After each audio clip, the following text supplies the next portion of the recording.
Bonjour à tous, on se retrouve pour cette semaine 100% live trading. On va parler aujourd'hui d'économie, zone US, zone euro. Je suis désolé, le live de mardi n'a pas pu être enregistré. Il y a eu un problème sur le cloud du Zoom. Du coup, vous l'aurez pas. On a fait un petit peu de trading, ça a plutôt bien marché. On a remonté le compte à 292 000. Voilà, donc rien de transcendant. On a récupéré la moitié de ce qu'on avait perdu le lundi, 10 000.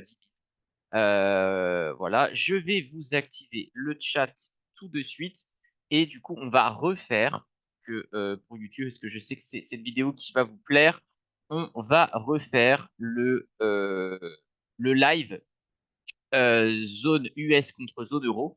On va faire un petit peu d'économie et après, bien sûr, comme d'habitude, on va faire du trading parce que c'est ce que vous aimez le plus et c'est comme ça que on progresse. Alors, on va lancer tout de suite le petit PowerPoint et je vous connecte dessus. Hop, partage d'écran et on est bon. Alors, je vous rappelle que ce webinaire est à titre éducatif et indicatif et que tous les produits qui vous seront présentés auront une vocation éducative et non spéculative. Alors, on commence avec la situation actuelle. On fait un petit point sur les chiffres qu'on a, parce que je vous en parle chaque webinaire. On fait des analyses du calendrier économique. C'est bien aussi, je pense, de remettre un petit peu tout dans son contexte pour comparer. Du coup, je vous ai mis zone euro, USA, UK, donc Angleterre, France, Italie et Allemagne, qui bien sûr sont dans zone euro, mais c'est pour voir un peu les disparités entre les trois grands pays de la zone euro. Du coup, PMI manufacturier, je vous le rappelle, c'est la production industrielle. Quand on est en dessous de 50, la production industrielle diminue. Quand on est à 50, elle est stable. Quand on est au-dessus de 50, elle augmente. C'est pareil pour les services, sauf que là, ça va être la production de services. Donc, zone euro, on voit que c'est horrible, 45,8, USA 51,6, UK 50,9, France 50, 45,4, Italie 45,7 et Allemagne 43,5. Donc, on voit que la zone euro est vraiment à la traîne par rapport aux pays anglo-saxons. Et il faut noter que l'Allemagne, c'est le pays qui en a le plus besoin dans ce chiffre-là, parce que c'est un pays qui dépend énormément de son industrie. Contrairement à la France, l'Italie, c'est un peu moins, même si bien sûr, on a envie d'avoir des chiffres plus gros ici, hein.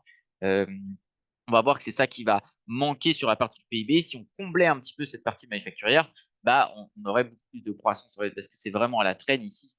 Donc ça, c'est vraiment un problème. On voit que les États-Unis sont très bien.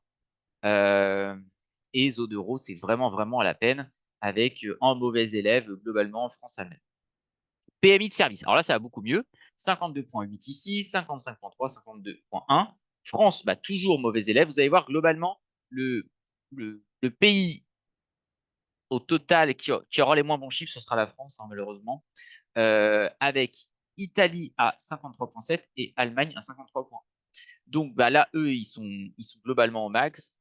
Zone euro, c'est pas mal, mais on voit que zone euro, la France, on est quand même bien en dessous de la moyenne. Et on est très loin de l'Italie, très loin de l'Allemagne. On regardera après, on fera un récap avec tous les chiffres. C'est vraiment, vraiment décevant. Inflation, du coup, 2,9. Donc ça, c'est pas trop mal, mais il faudrait continuer à redescendre l'inflation pour pas qu'on ait à baisser les taux, en fait. C'est ça le truc. Une petite inflation à 2,5, se rapprocher de 2%, ce serait parfait. États-Unis, attention, 3,4. Et à chaque fois, cette inflation, il faut la relier avec les salaires. Là, on a un bel écart. Zone euro, ça marche bien. USA, c'est pour ça qu'on voit quand l'inflation augmente aux États-Unis, on a des répercussions sur les marchés qui sont hyper importantes parce que l'écart entre les deux est beaucoup plus petit. OK? Donc, les US vont être beaucoup plus sensibles à la statistique d'inflation que la zone euro. En gros, là, si on passe à 3%, bah, on a toujours 2,3 points de plus. OK? Alors que là, on passe à 3,5, bah, ça nous laisse que 0,25. Donc, c'est vraiment très peu. UK, on est très bien. Et là, il faut noter, donc on n'a pas les statistiques, hein, on l'a que sur la zone euro, on l'a pas sur la France, Italie, Allemagne. Et globalement, là, c'est maîtrisé. On aurait préféré que la France aille un petit peu plus bas parce que comme elle a des stats beaucoup moins bonnes, on aurait aimé qu'elle se rapproche de l'Italie en termes d'inflation. Donc l'inflation est un peu élevée compte tenu que il n'y a pas de croissance d'un point de vue business, que ce soit manufacturier ou service. Donc, on aimerait que l'inflation soit beaucoup plus basse. Au niveau des salaires, du coup, on vient de les voir. Et PIB, donc ça c'est horrible, 0,4. 2,3, c'est OK. C'est OK, mais attention, parce qu'ils ont quand même une grosse inflation. Il faudrait vraiment qu'ils travaillent sur cette inflation, qui serait très bien. UK 0,2, France 1,1, Italie 1,3 et Allemagne moins 0,2. Ce qu'il faut noter sur ça, c'est on pourrait dire, ah, l'Allemagne, c'est vraiment dégueu et tout. Mais je vous invite, peut-être qu'on refera un live par rapport à ça.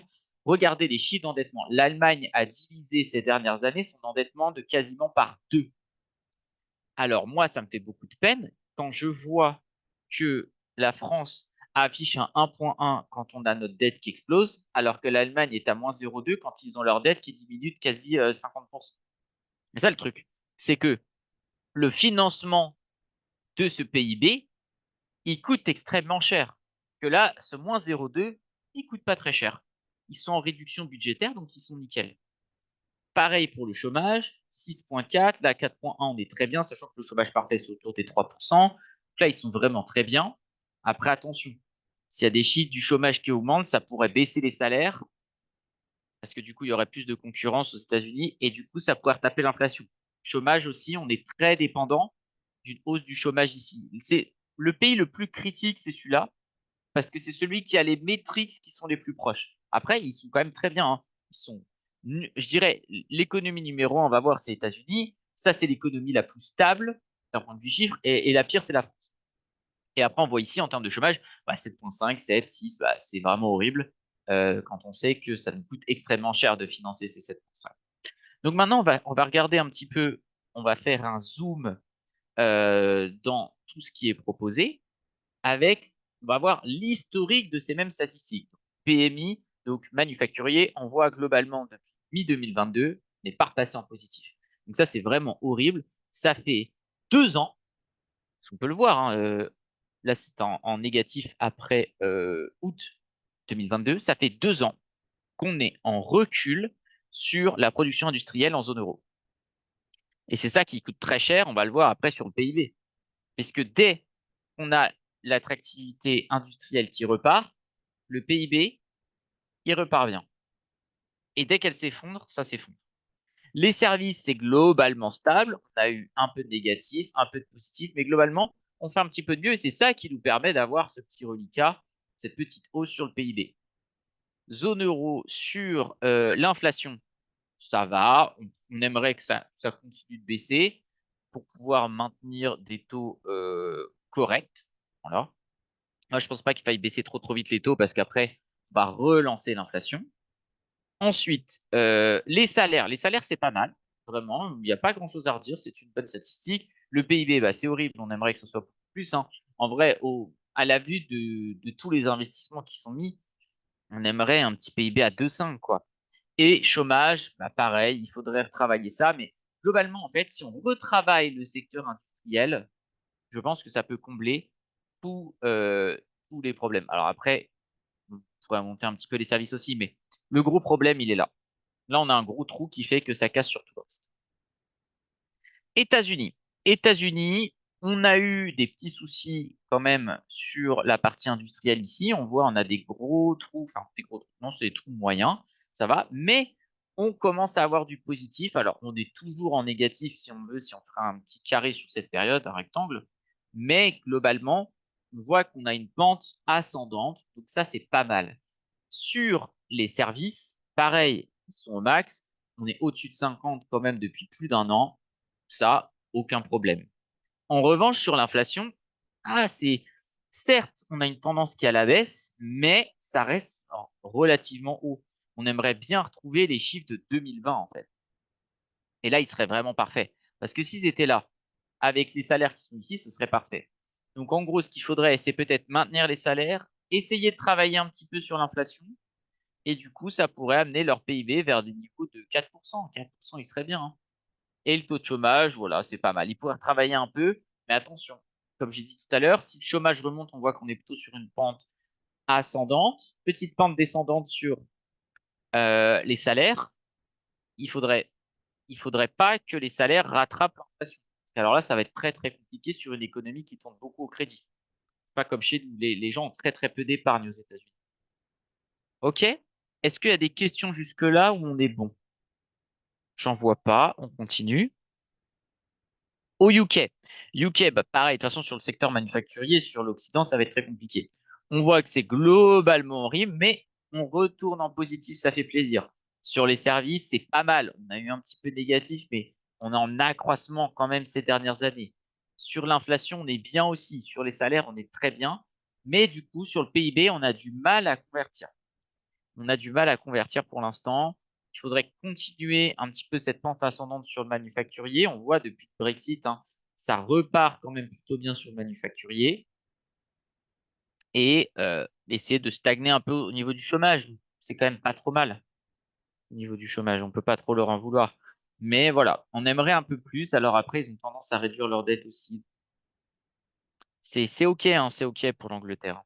C'est pas mirobolant, mais c'est bien. C'est bien compte tenu de ce qu'on va voir après. Donc la France, je vous rappelle, donc là, il y a un trou parce qu'on n'a pas les salaires. Manufacturier, bah, ça, c'est l'enfer. Vous voyez, depuis 2 ans, on est en constante baisse. On a fait un mois à la hausse. Et encore, toute petite hausse. On est en constante baisse. Sur les services, bah, je pense qu'on est à zéro, hein, on le voit. On a quasiment là ce qu'on a en positif, on l'a en négatif ici. On est même peut-être un petit peu en déficit. Sur l'inflation, c'est pas mal, mais heureusement, vu qu'il n'y a pas d'attractivité économique, heureusement qu'on n'a pas d'inflation. La France va être très sensible, hein, là-dessus sur l'inflation. Le PIB, bah, ça, il est boosté par des dopages du gouvernement français. Donc, ah ouais, on a 1%, mais qu'est-ce qui vaut ce 1%? Il coûte extrêmement cher, quoi. Et sur le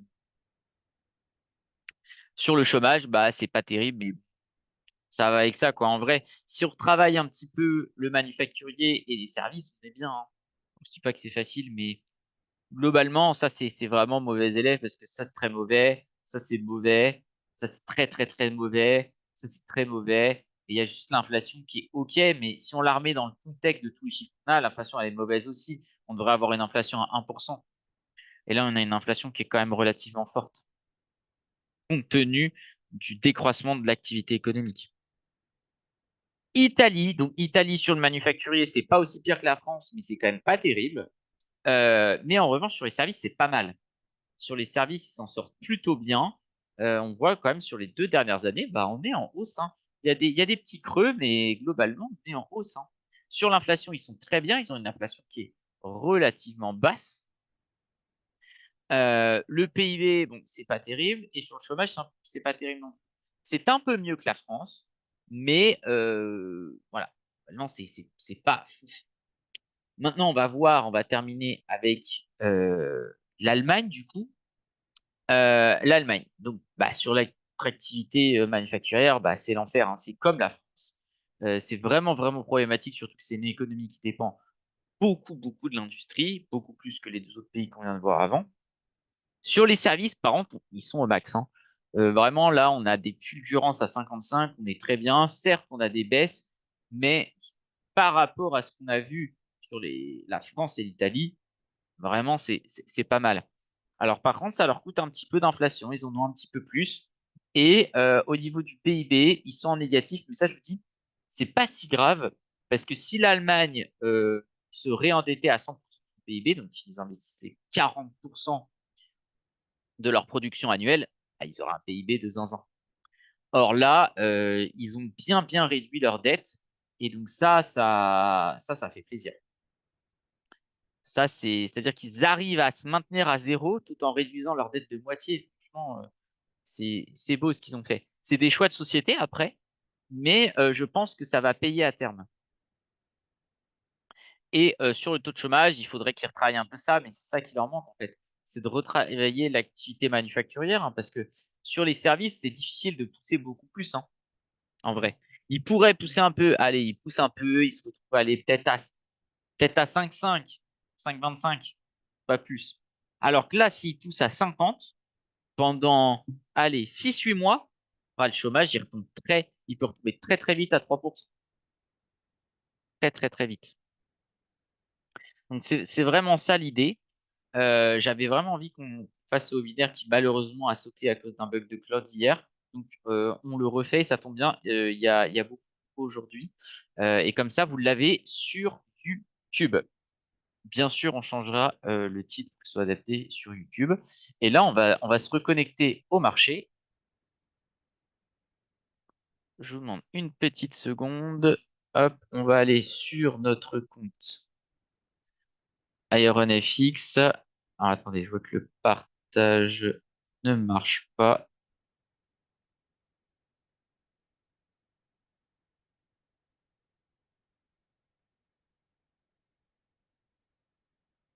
Normalement, ça devrait être bon là. Voilà. On a de l'avance. L'ouverture est maintenant dans 15 minutes. Hop, qu'est-ce qui s'est passé sur les marchés? Bon, globalement, par rapport à lundi, vous avez eu le replay. On a vu que les marchés sont bien retombés après qu'on soit fait stop loss. C'est pas grave, hein. On va remonter tranquillement. Globalement, on a un petit rebond sur notre niveau orange. On va toujours rester acheteur parce qu'on est au-dessus de ce pivot. Et au-dessus de ce pivot, on achète. Alors après, ça veut pas dire qu'on va pas se permettre des petites ventes, hein. Là, s'il y a des opportunités, on va le faire. On voit que le marché est relativement calme. Je pense qu'on va pouvoir reprendre notre trading classique parce que je vois pas non plus beaucoup de mouvements de fou. On a été très bien sur la volatilité. Bon, dommage, on n'est pas sorti au plus haut, mais quand même, on a vendu à 20, on a vendu à 25 et on a vendu à 29. C'est quand même vraiment bien. Brent, malheureusement, on s'est fait stop loss sur les pires moments. J'aurais pensé qu'on allait plus bas. Tant pis. C'est bien remonté. Ça, on n'y touchera pas. Ça non plus. Je crois que Bitcoin ne marche pas sur le nouveau compte. C'est pas grave. Sur le gold, ça a bien baissé. Mais ouais, on reste dans cette zone-là. Le gold, on va payer aussi. On va faire attention parce que, ouais, quoique ça se paye, hein. En 4 cartouches, là, ça se paye bien. Donc, acheteur sur le gold, acheteur sur Do. Voilà, et l'ouverture dans 13 minutes. On devrait plutôt être bien, hein. En revanche, si on passait ce niveau-là, ici, on passerait quand même relativement vendeur et on aurait des prochains niveaux par ici. Si jamais on casse là, qu'on se retrouve dans une crise beaucoup plus forte, alors là, on peut retourner sur des prix beaucoup plus bas. Ce serait pas déconnant qu'on aille sur 29 000. En vrai, ça ferait perdre que 30%, hein. C'est pas énorme, hein. C'est pas énorme, c'est pas énorme. On pourrait se le permettre. Là où ce serait vraiment horrible, c'est sur Dan ici, parce que là, ce sera à moins 60. Mais ici, perdre 10 000 points sur un truc qui vaut 40 000, ça fait 25, quoi. Il y a rien de fou, hein. Alors, là où il faut faire attention, c'est que très souvent, ouais, mais on l'a déjà eu un peu là, quand les marchés tombent, peut-être on peut le revoir sur, là, si on a assez d'historique. En général, on a un pullback. Là, on le voit pas trop, mais ça, c'est Covid, c'est un peu particulier. Mais en général, avant de redescendre, on descend bien, on remonte et après, on retape très fort à la baisse. Donc, c'est pour ça que je reste acheteur au-dessus de ces niveaux-là. Alors après, bien sûr, ça peut nous coûter cher, hein. Mais est-ce que c'est si grave?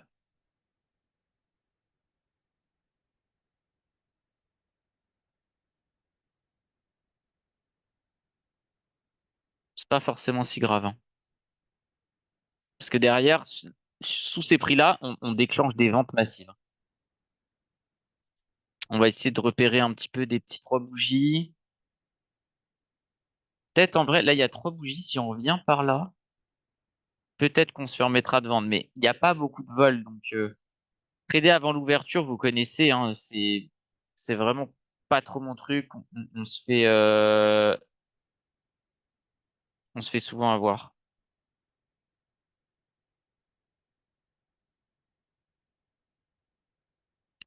On va regarder sur CNBC s'il y a un petit peu de news.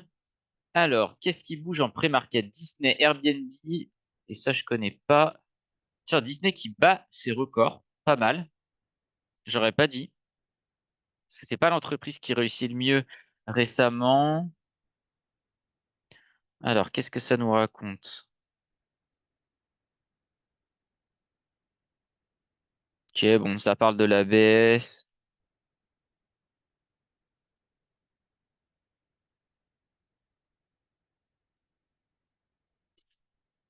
Ok, ça dit que ça risque d'être volatile encore jusqu'au mois de septembre. Pourquoi pas?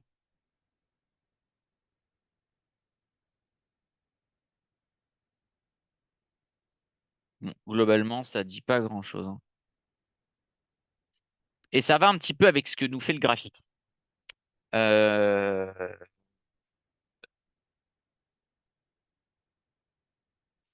Il y a pas beaucoup de drivers aujourd'hui. Donc, faute de driver, il n'y a pas de prix.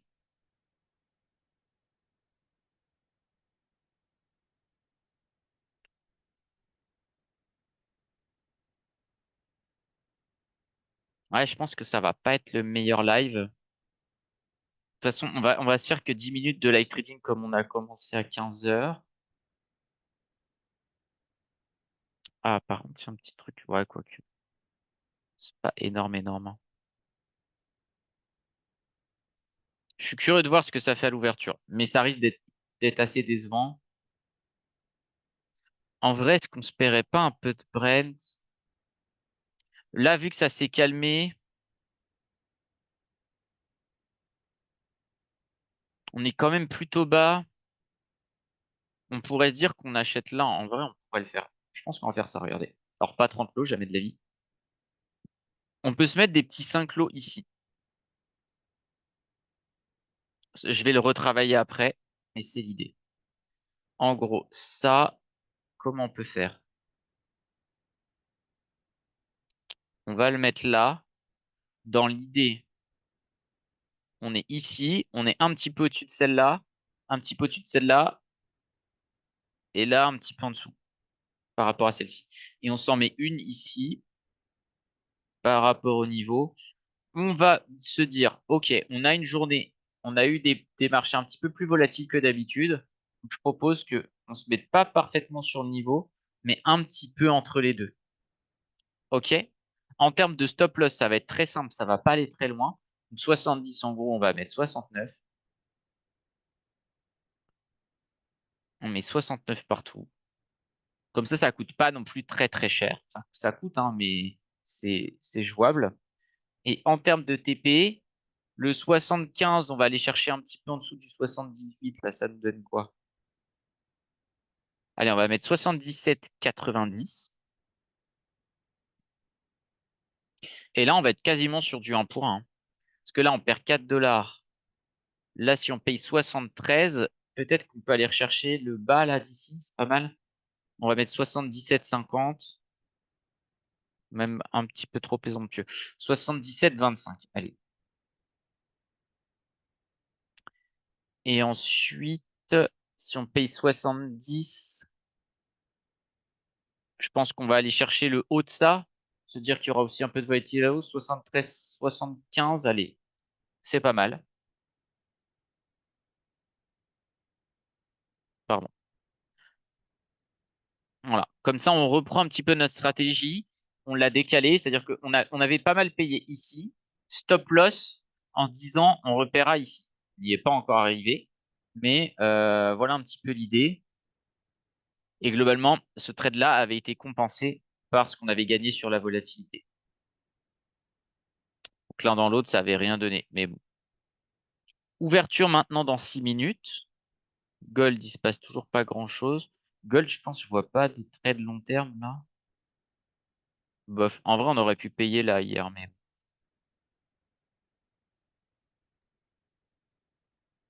on aurait peut-être pu payer là. Et sur Bitcoin, on est à 57 131, on reprend 5%, c'est pas mal. C'est pas mal, c'est pas mal. Je pense qu'on peut aller encore beaucoup plus haut, hein, sur Bitcoin.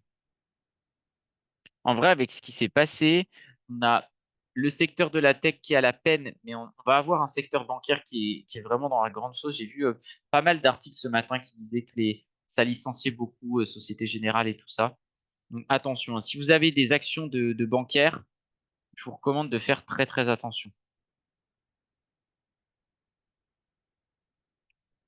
Et c'est ça qui me dit que Bitcoin peut profiter de cette crise. C'est parce qu'on est un petit peu sur des points où on peut avoir une crise bancaire. Et donc, dans un marché qui globalement s'effondre comme on a un début comme ça, éventuellement que ça peut être smart de prendre du Bitcoin. Un peu comme je vous l'avais dit le premier jour, j'ai vu que le replay était sorti. L'idée, c'est d'acheter du BTC un petit peu tous les jours. Ça, c'était vraiment le grand point de.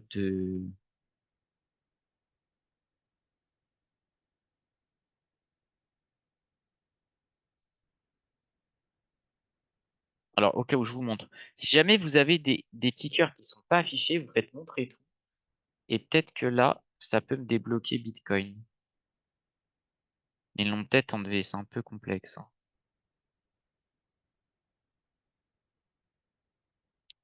Non, c'est pas là-dedans. Ça, c'est les actions.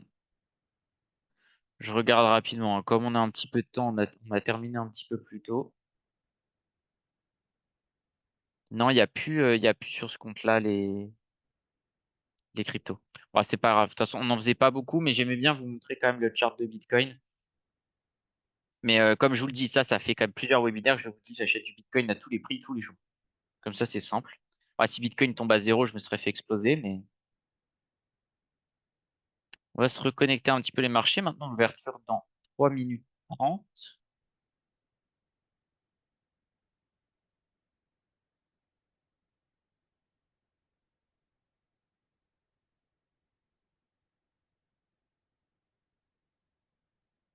J'essaie d'être concentré. Ça va pas être facile, hein.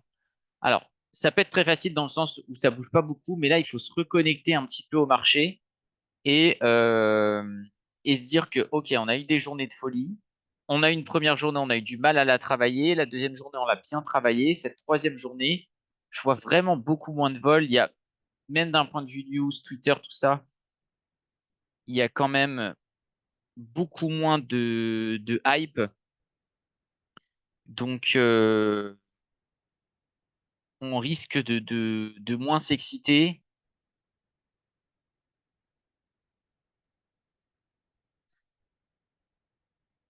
Et du coup, ça va pas être très, très, très, très fun.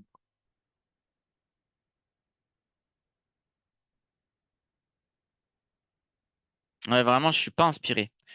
Est-ce qu'on pourrait peut-être s'identifier des petits niveaux, savoir à partir de quand on agit par rapport à hier? Alors, on va faire ça, pour pas que ça nous redécale en permanence. Hier, durant l'ouverture, on a pas mal baissé.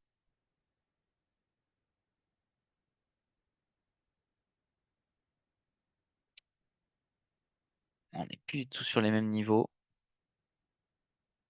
Ouverture maintenant dans 2 minutes. Vraiment, c'est pas simple, hein. C'est pas simple, c'est pas simple. Tout ce qui est sûr, c'est qu'il faut mieux travailler à l'achat, mais ça va vite, quoi. Peut-être qu'on peut se permettre d'aller d'aller travailler comme ça, se mettre des stops un peu courts. Alors, c'est quasiment du 1 pour 1 parce qu'en fait, quand on a 4 points de spread, je suis obligé d'aller mettre 20 en fait. Parce que sinon, avec le spread, on n'est pas bon. Mais peut-être de travailler comme ça, de travailler avec beaucoup d'achats, profiter à fond de toutes les phases de hausse et quand il y a des phases de baisse, par exemple comme celle-là, que ça ne coûte pas trop trop cher. Et là, si on veut payer, on peut payer 305. Ah, derrière, il n'y a pas grand-chose, hein. Si on paye ce niveau, bah, on retombe très vite en fait. 305 jusqu'à 280, on peut payer en 3 cartouches. Et derrière, faut stop loss, hein. Donc, on va pas mettre un stop comme ça, mais on va travailler rapidement nos stops. Ah, ça remonte un peu. Ouverture dans 30 secondes. Donc après cette bougie, on aura l'ouverture.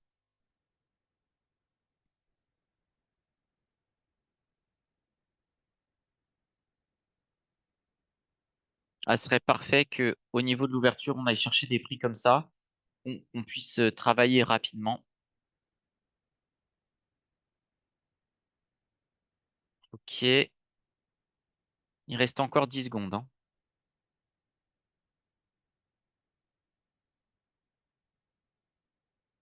Je suis chaud de payer directement l'ouverture, on va voir ce que ça donne. Ouais, c'est pas mal. On n'a pas eu le meilleur prix. J'ai payé 305, j'ai payé extrêmement cher. J'ai payé très très cher, hein. Vraiment, vraiment pas cool là, parce que c'est pas du tout le prix que je demandais et on serait largement sorti si j'avais eu un 290.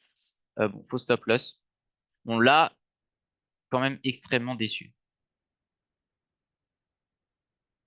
Parce que j'ai joué de beaucoup de malchance sur les prix que j'ai demandé. On va repayer sur 40. Ah, ça nous coûte déjà très cher, hein.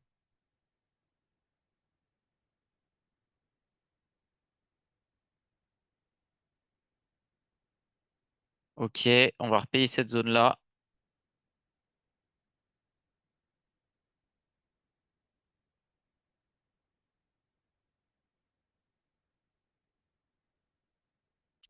Ah, vraiment, on joue de malchance, hein.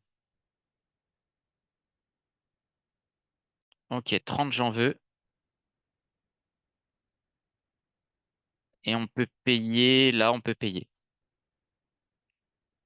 Ça allait très très vite. Vous voyez, si vous n'utilisez pas l'outil carnet d'ordre, c'est très compliqué, hein. Très compliqué. Bon, au final, ça bouge beaucoup. Je ne m'y attendais pas étant donné qu'on était très très stoïque sur ces points-là. J'aurais vraiment pas dit. On va repayer vers 5 et puis sinon, on va laisser sortir ça. 37, c'est un peu cher en vrai, mais bon.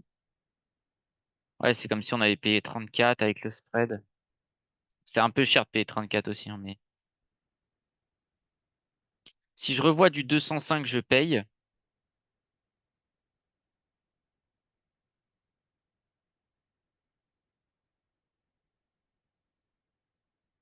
Ok, 200, on y va. Et après, on peut payer 90. Alors, attention parce que on est quand même dans un 1, 2, 3, 4, 5. On a bien payé 4 et 5, hein. Ça me rassure sur ça, ça devrait sortir. Après, le 3 bougies n'est pas un signal qui marche parfaitement. Bon, là, on sort pas à un point, j'ai quand même un petit peu envie de mourir.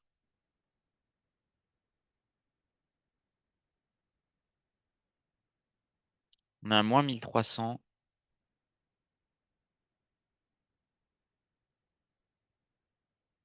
Ah, vraiment, celui-là, il nous fait. Celui-là, il nous fait mal parce que on n'a pas moins 1600 si on paye un tout petit peu mieux, mais on va pas non plus faire que se plaindre. Il y a toujours un peu de chance, hein. Et là, sur l'exécution, on a été malchance.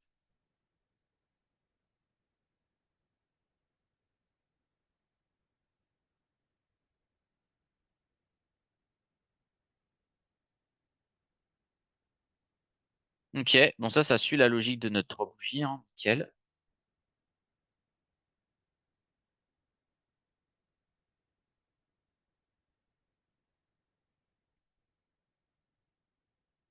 Si on vient par là, je suis chaud de faire des petites ventes d'opportunités, c'est-à-dire que on vend, mais c'est juste comme si on vendait un pullback. Parce que je vous rappelle qu'on est quand même plutôt acheteur. Pareil, si on vient dans cette zone-là, on va retravailler aussi à l'achat.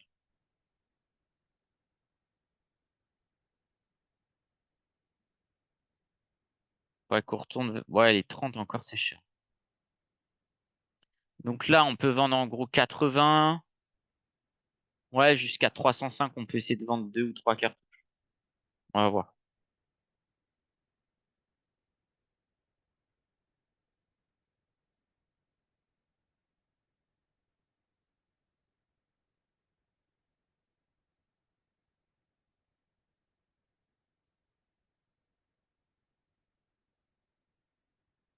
Ah, trois bougies en formation. J'aimerais bien hit et qu'on sorte rapidement. Parce que si après, on est en 3 bougies en position, en vrai, c'est un petit risque que je prends. Je vous recommande pas forcément de le faire à la maison, celui-là. Parce que il est quand même risqué dans le sens où si 3 bougies validées, derrière, 4, 5, paf, on se fait exploser. Et c'est dommage qu'il a pas TP à pas grand-chose. On a de la chance, il a TP. Donc là, on ne le refait plus. On pouvait le faire parce qu'il restait encore 30 secondes sur la bougie. Là, il reste 5 secondes sur la bougie, on ne le fait pas. Si elle termine au-dessus de ça, c'est très bien. Pour l'instant, c'est très bien. Là, c'est 3 bougies 100% validées. Et on va essayer de vendre dans cette zone-là, quoi.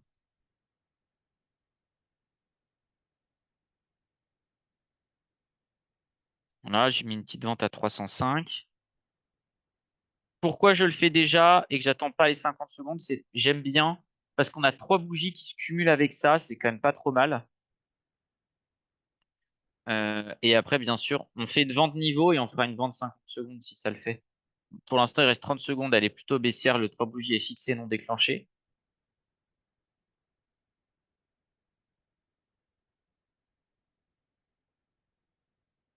On est encore en perte, il nous faudrait quelques trades encore pour que ce soit bien.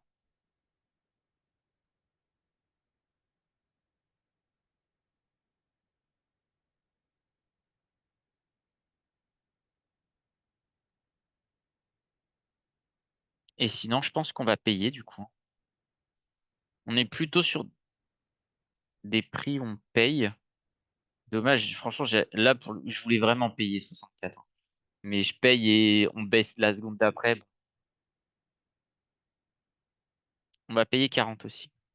Et là, on arrête là. Là, on a fait nos 2 cartouches. Parce qu'après, ça nous emmène trop loin.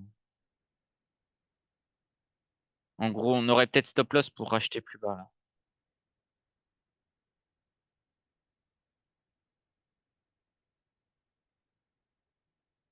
Si on revient sur 40, je paierai à nouveau. Oh, voilà, nickel. On est toujours pas repassé en positif. Bah, de manquer très peu, 150. Ouais. Vous voyez, bah, ça c'est typiquement un 3 bougies qui, bah, il est là, mais il n'offre pas d'opportunité. Donc, bah, tant pis, c'est pas grave, hein.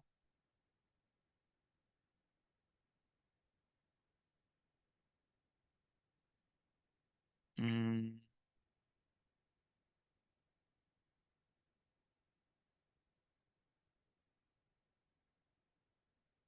J'ai payé peut-être un peu haut en vrai, hein.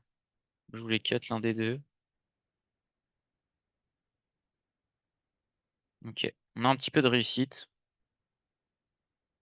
En tout cas, là, c'est des journées, si vous êtes débutant, ne tradez pas. Super difficile.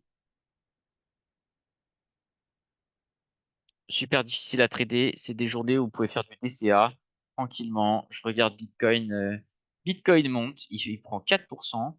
Acheter du Bitcoin tranquillement, ce sera parfait. Et ça, par exemple, trader en démo. Hyper intéressant de trader en démo. Ça vous apprendra pour les prochaines phases de marché.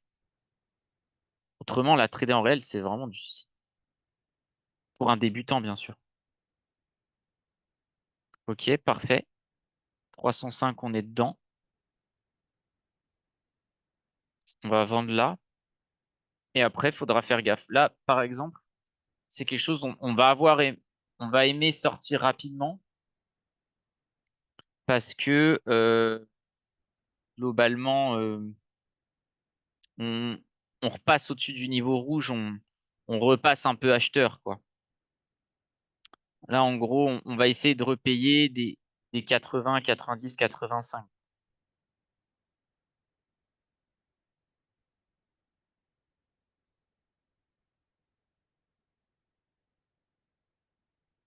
Ok.